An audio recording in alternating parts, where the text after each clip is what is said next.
১ বছর পর শুক্রবারটাকে শুক্রবার মনে হচ্ছে আজকে। কারণ আজকে আপনাদের ভাইয়া বাসায় আছে। কারণ ওর ছুটিটা শুক্রবার না বলে আমরা শুক্রবারটাকে ছুটির দিন ধরি না।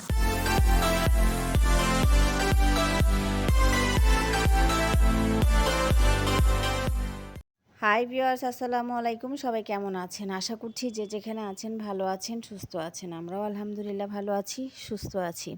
তো আজকে হচ্ছে শুক্রবার 18 রমজান আর হচ্ছে 29 তারিখ। তো আমার হাজব্যান্ডের বন্ধটা সবসময় থাকে সোমবারে, বাট রমজান আসার পর থেকে ওর আসলে কোনো ছুটিও নেই। তারপরেও ছুটি যেটা পাই কখনো শনিবারে। তো এবার অনেক দিন পর না, প্রায় বছর ২ বছর বছর পরেই মনে হয় শুক্রবারে ছুটি পেল। তো ওকে নিয়ে আবারও বেরোচ্ছি। দেখেন, ও বলল যে আমিও একটু, তুমি যখন ক্যামেরা ধরছো আমি একটু সেজেগুজে নিই। হাসতেছিলাম আমি ওটা শুনে। তো যাই হোক, ওর ছুটির দিন থাকলে আমার আসলে কাজগুলা করা হয় বেশি। এটা সবাই আপনারা কম বেশি জানেন। তো আজকে যেহেতু ওর ছুটি ছিল, ওইজন্য দুজনে আবারও বেরিয়ে গেলাম যে টুকটাক যা কাজ আছে। আর আজকে ছিল আমার মাসের বাজারের ডেট। মাসিক বাজারটা মানে গ্রোসারি বাজার যেটা ছিল সেটা করেছি। বাজারের লিস্টটা দিয়ে এসছি, ওরা তো বাসায় এসে দিয়ে যায়।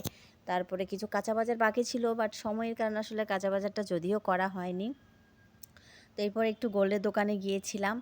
তারপর ওখান থেকে ছোট ছেলের প্যান্ট ছোট করতে দিতে গিয়েছিলাম। এগুলো করতে করতে কখন যে ইফতারের টাইম চলে আসছে। তো এখন ইফতারি নিতে গিয়েছিলাম। আমার এক পছন্দের খাবার আছে, আমরা একটা রেস্টুরেন্ট, ওখানে গিয়ে দেখি রেস্টুরেন্টটা বন্ধ। ওরা অফলাইনে সার্ভিস দিচ্ছে, অনলাইনে দিচ্ছে, অফলাইনে দিচ্ছে না। তো ওখান থেকে আবার তো ভাবলাম, বাচ্চার বাবাকে বললাম যে চলো আমরা রয়্যাল হাটে যাই। তো রয়্যাল হাটে গিয়ে দেখি সেই বিশাল এক লাইন, হায় আল্লাহ! ভেতর থেকে স্লিপ কেটে নাম লিখে এখানে এসে স্লিপ জমা দেওয়ার পরে কত মারপিট, কত কিছু। সে এক বিরাট ইতিহাস। অনেকক্ষণ দাঁড়িয়ে থাকার পরে ওখান থেকে জাস্ট ইফতার বলতে চিকেন চাপ আর চিকেন টিক্কা নিয়েছিলাম। এটা নিতেই খবর হয়ে গেছে। তারপর ওখান থেকে তা আপনাদের ভাইয়া অনেক দিন ধরেই আসলে, আপনারা আমার এর আগের ভিডিওতেও শুনেছেন, আমাকে একটা ক্লোজেট বানিয়ে দেওয়ার চিন্তা করছে। তো আবার দেরি হচ্ছে দেখে বলছে চলো রেডিমেড একটা আলমিরা কিনে দিই। তো বারবার যাই। তো ওই জন্যই দেখলাম, আলমারি দেখতে গিয়েছিলাম একটু। তো আমার যেগুলো পছন্দ হয় সেগুলো আমার প্রাইসে মিলে না, আমার দামের সাথে বাজেটের সাথে মিলে না। আসলে যেহেতু আমরা মধ্যবিত্ত, আমাদের সব কিছু চিন্তা ভাবনা করেই চলতে হয়। তো আস্তে আস্তে একটু একটু করে শখের জিনিসগুলা গড়ে তুলছি, বা একটু একটু করে নিচ্ছি শখের জিনিসগুলা। কারণ যেহেতু একটা ৪ বছরের একটা লম্বা খারাপ সময় পার হয়ে আবার আস্তে আস্তে আল্লাহ সব কিছু ওভারকাম করার ক্ষমতা দিচ্ছে। তো এখন একটু একটু করে সব কিছু শখ পূরণ করছি। কালকে বলছিলাম আপনাদের ভাইয়াকে, আলহামদুলিল্লাহ আল্লাহর কাছে যে আল্লাহ আমার শখগুলো পূরণ করছে।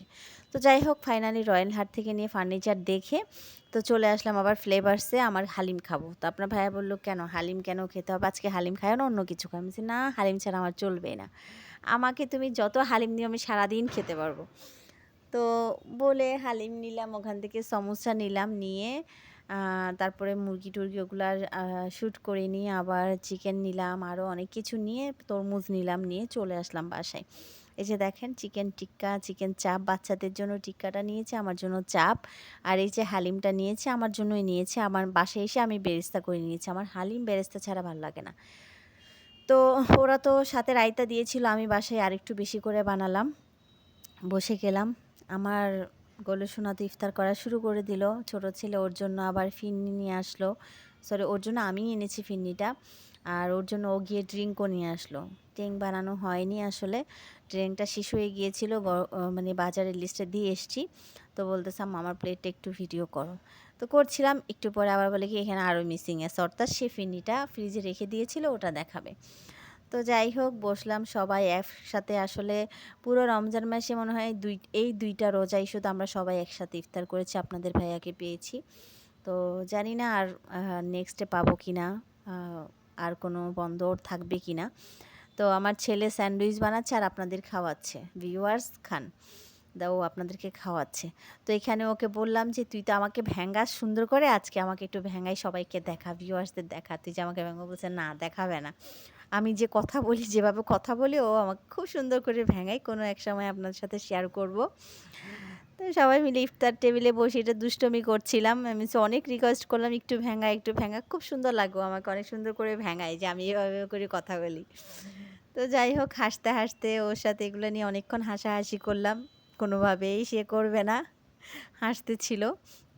মানে হাসির জন্য সে করতে পারছে না। তো যাই হোক সবাই ভালো থাকেন, সুস্থ থাকেন। আল্লাহ হাফেজ।